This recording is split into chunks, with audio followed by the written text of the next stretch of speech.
Well, hi there.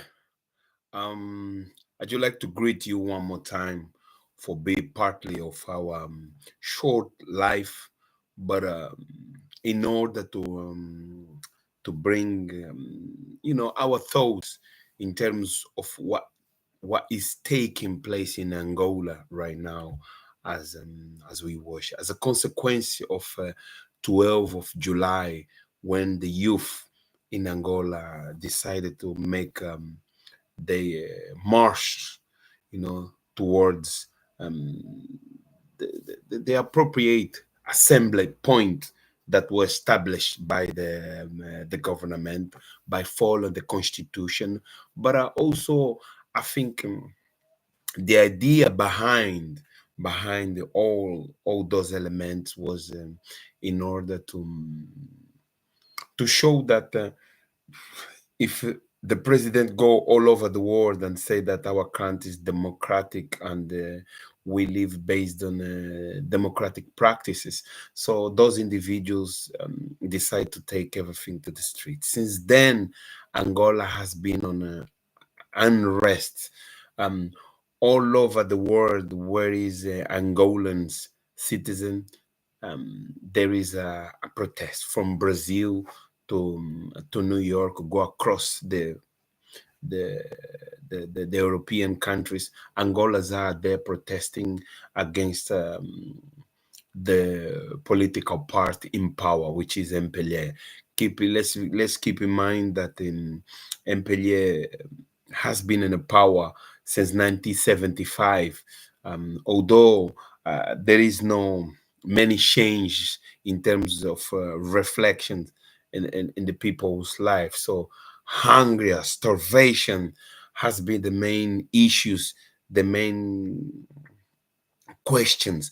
This government hasn't been able to tackle down all these issues in related to make a more proactive economic situation among the citizens. Therefore, we live in the situation that we are living right now. And unfortunately, um, we entering on the situation that there has been many people detained by the instruction from the governmental. There are certain activists that are come stay in their house. Most of them they can't stay in their house. They have to be hiding in the bushes somewhere because the forces of government they've been instructed to get some of them. However, there is some misunderstanding situation going on in Angola right now in a place in terms of information, whether is 100% accurate that the government want those activists down. But MPLA but if you look in the background of the MPLA as a political party, or even as a movement within MPLA, those who show or those who disagree with the MPLA, the way they are conduct the country or the party, they end up to pay a steep price. So Osvaldo Caolo was he is still a member of army, and the Osvaldo Caolo, before he been detained, Osvaldo Caolo say certain word that obviously compromise the way that our military hierarchy they've been conduct themselves on a very bad manner. Some of them very egoistic style. I mean, the corruptions just taking, just moving away. I remember uh, uh, when I've read Tom Borges' book, The Kleptopia. I mean, you can understand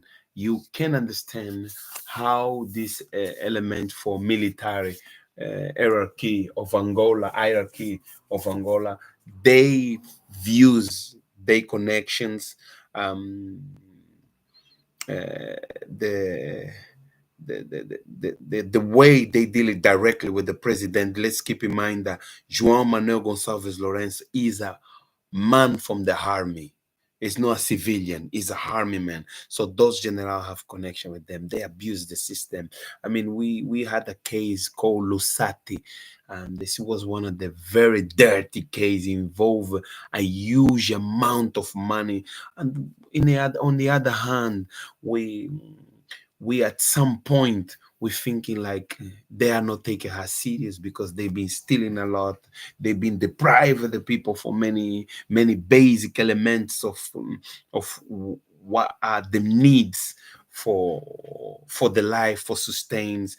Lots of difficulty on education. And in terms of education, we are living a phenomenon that is killing the Angolan future, because when you're talking about primary and secondary school, is a element, is the main factor for the contribution of the economy.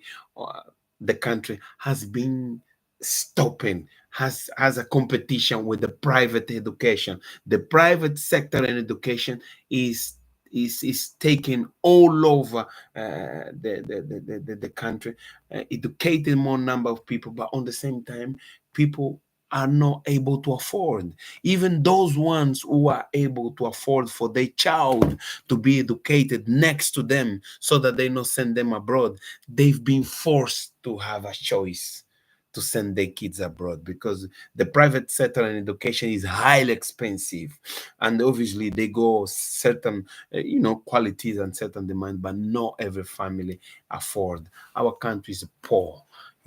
We've lived in a civil war for many decades, and then obviously the way that MPLA conduct has been conducted our country, so it leave us on a uncertainty, and we don't know what's going to happen tomorrow. However, the point of making my videos on my channel, Global Talk Politics, is just to some extent, President João Manuel Gonçalves Lourenço is well known in terms of diplomacy, but yeah, the main key of diplomacy is the dialogue. You'll be able to bring your coins on the table, and then looking for narratives, looking for approachable words, looking for different strategies, different points of view in order to connect the nation. But President John Lorenzo has not doing it.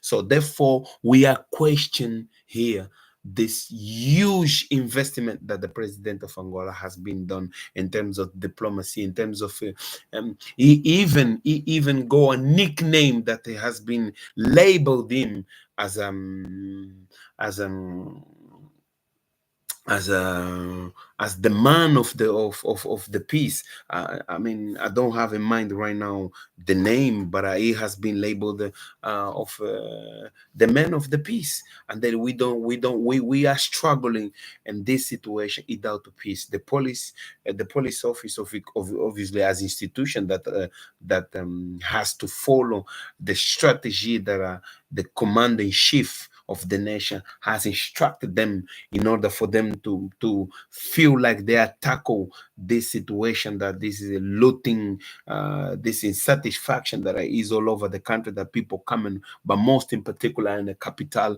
of Angola, coming out and they show they're hungry, are stealing everything. Obviously, they have to follow what the leaders want them to do. But however, we not see President João Lourenço being capable to have a dialogue and talk with the all Angolans in regard to situation. Yeah, this is Jika Tetemba. Obviously, this 10 minutes I dedicate here is just for give you a clear vision the situation that's going on in Angola. Our channel, this is the first video, the I think the second or the third live, we're gonna improve more. We're doing it from a basic laptop, and then we're gonna improve more. We're gonna have a good background, but and very soon we're gonna be more connective with the people. Mainly, I'm doing the video, then I send to my friends. But we're looking forward for very soon. We will be having more people and trying to understand the situation that happened in Angola. My name is Jika Tetembo, and we're gonna give step by step. We're gonna make into it. Thank you so much, and then I'll see you next time.